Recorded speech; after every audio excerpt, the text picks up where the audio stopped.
प्रिय दर्शकों, जन्म कुंडली का 10वां भाव, ये भाव हमारे सिर्फ कर्म का भाव नहीं है, ये हमारे केवल करियर का प्रतिनिधित्व नहीं करता, बल्कि हमारी लोक स्मृति का भी प्रतिनिधित्व करता है। जन्म कुंडली का 10वां भाव, इस दुनिया से जाने के बाद हम कैसे याद किए जाएंगे, गाली दिया जाएगा हमें या लोग हमारा सम्मान करेंगे, याद करेंगे वो फलाने थे, ये 10वां भाव से ही पता चलता है।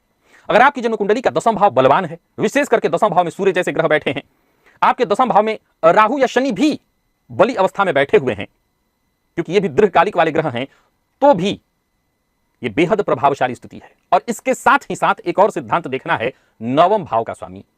जन्म कुंडली के 10वां भाव, आइए सूत्र को ध्यान से समझ लीजिए, इसे ज्योतिष शास्त्र में अमर कीर्ति योग कहा गया है। यानी आप चले जाएंगे लेकिन आपकी कीर्ति विद्यमान रहेगी। यह योग सामान्य नहीं है और जाहिर सी बात है जिसकी कुंडली में हो सामान्य भी नहीं हो सकता।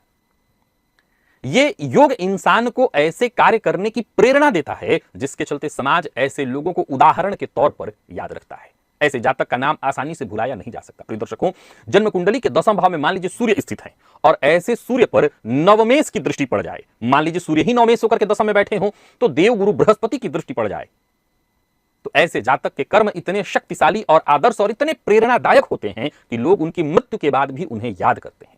सूर्य यहां केवल प्रतिष्ठा ही नहीं बल्कि जातक को ऐसे कार्य करने के लिए प्रेरित करते हैं जिसके चलते जातक विरासत छोड़ता है, जिसे पीढ़ी दर पीढ़ी केवल उसकी पीढ़ियां नहीं बाकी के लोग भी इस्तेमाल करते हैं और उसकी स्मृति जीवित रहती है।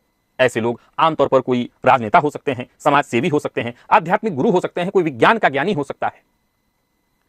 यहां शनि और राहु भी ऐसा ही कार्य करते हैं, परंतु ध्यान रखिएगा कि उनके ऊपर नवमेश की दृष्टि हो। और मान लीजिए कि मकर राशि है कुंडली के 9वें में, तो 10वें में कुंभ राशि है, अब नवमेश शनि तो स्वयं ही होंगे 10वें में जाकर के, तो उन पर कैसे दृष्टि? तो वही बात है कि उन पर गुरु की दृष्टि पड़ जाए तो जातक अपने जीवन काल में प्रसिद्धि, विशेष करके शनि और राहु जैसे ग्रह हों तो प्रसिद्धि थोड़ी देर से उसको मिलेगी, लेकिन मृत्यु के बाद भी युगों तक एक प्रतीक के रूप में वो जीवित रहेगा।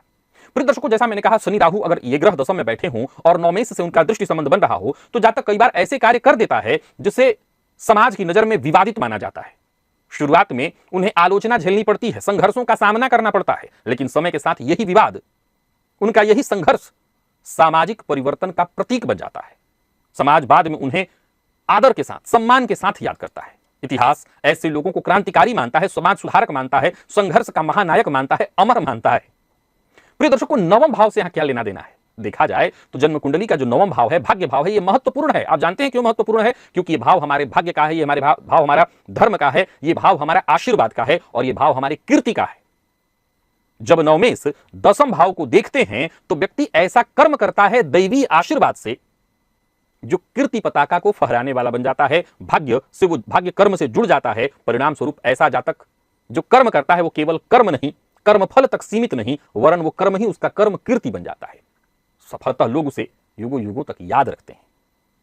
हम क्या कर्म करें यह 10वां भाव बताता है, लेकिन नवमेश की दृष्टि पड़ जाने से यह तय होता है कि मृत्यु के बाद हमारा कर्म हमें कैसे अमर बनाएगा। और जब दोनों का संयोग होता है तो ऐसे जातक ऐसा कर्म करते हैं जिसे याद रखा जाता है। तो देखिए, कहीं आपकी कुंडली में, आपके घर में किसी की कुंडली में, मैं पुनः दोहराता हूं कि ऐसा कोई योग नहीं है कि हर दूसरी कुंडली में मिल जाए। जाहिर सी बात है, इस योग से समझना होगा। ये वैसे लोग, आप विवेकानंद को याद रखे हैं, आप बड़े बड़े संतों को याद रखे हैं, आप ओशो, रजनीश की यदि बात करें तो उनके भी जीवन में उन्होंने जो प्रारंभ में किया बहुत उनके लिए विवाद ही था, लेकिन बाद में सभी उनको सुनते हैं। तो एक तरह से देखा जाए तो ऐसे लोग समाज सुधारक के रूप में ही होते हैं। प्रारंभ में ऐसा वो कुछ करते हैं जिसके चलते जो लोगों को अच्छा नहीं लगता, लेकिन बाद में वो लोग उसी को याद करते हैं।